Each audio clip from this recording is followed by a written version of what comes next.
Welcome back to another video, TopHatPlus. Pretty excited to bring you guys some news. The car has been fixed. I thought I would make my first normal video I've made in a very long time, sporting my very flashy suspenders. You know how I roll.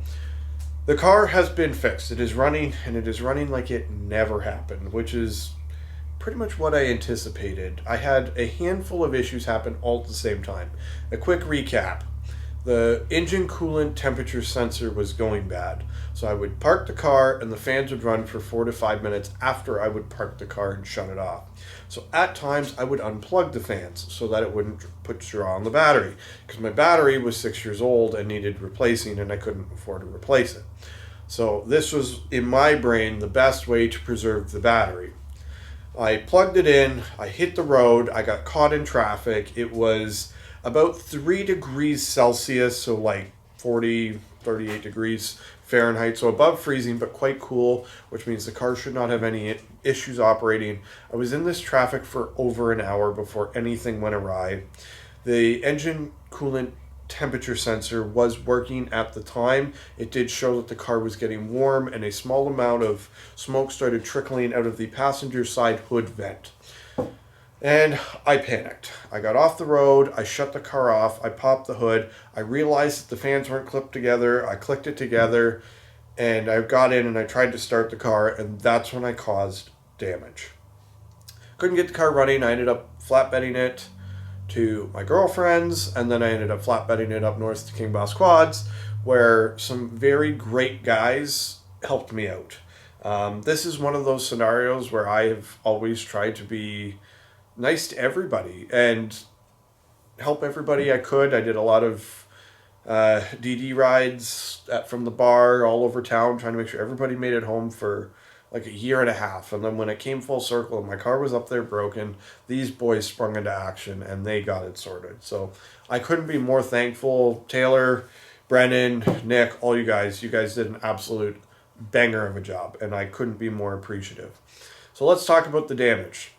What had happened was I melted the starters. That is an absolute, nobody's arguing that. I got a super good deal on a starter through my brother. Cost me about 140 bucks. Rebuilt, so I gave them my old core, and I got a rebuilt one that looked brand new. Should work like $1 million.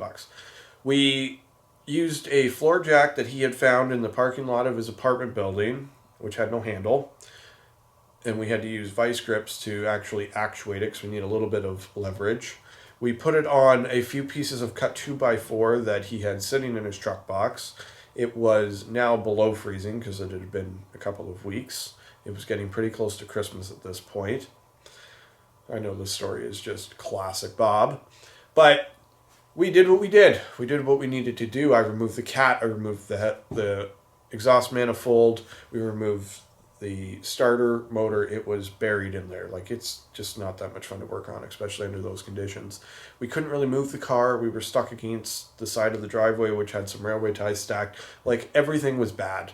We ended up breaking the starter putting it in, but we didn't know it. So we put the starter in and it still did nothing.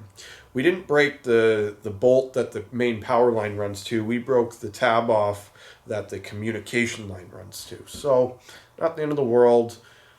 I believe Taylor did it. He removed everything that we had done. He removed the starter. He identified the broken part. He soldered it and got it all fixed so that it's like it never happened.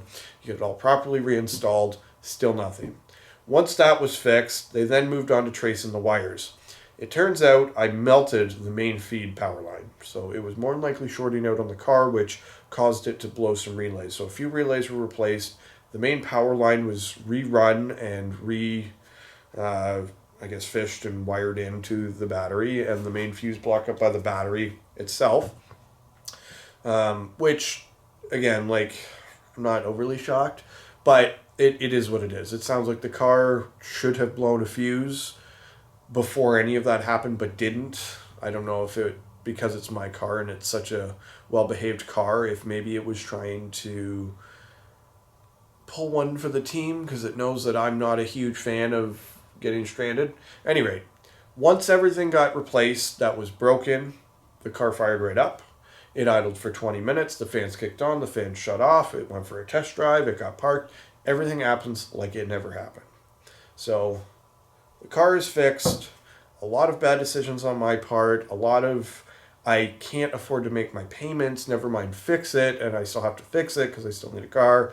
So I did what I did the best I could do at the time I did it with what I had to work with. And it ended up I just needed a lot of help from some really good friends. And the car's now back up and running. So that's excellent. I'm not entirely sure when I'm bringing it back, but I will be bringing it back soon, and hopefully we will be making some more content on it. So that is it. That is the wild tale of me buying a Camaro, going through some horrific life stuff, and it breaking, and me not being able to fix it. That happens. It happens to everybody. It is a learning moment, and I am trying to get my life put back together so that this never happens again. That would be my absolute best case scenario. So that is it for me for now. Till next time, drive safe, take care, and behave as always.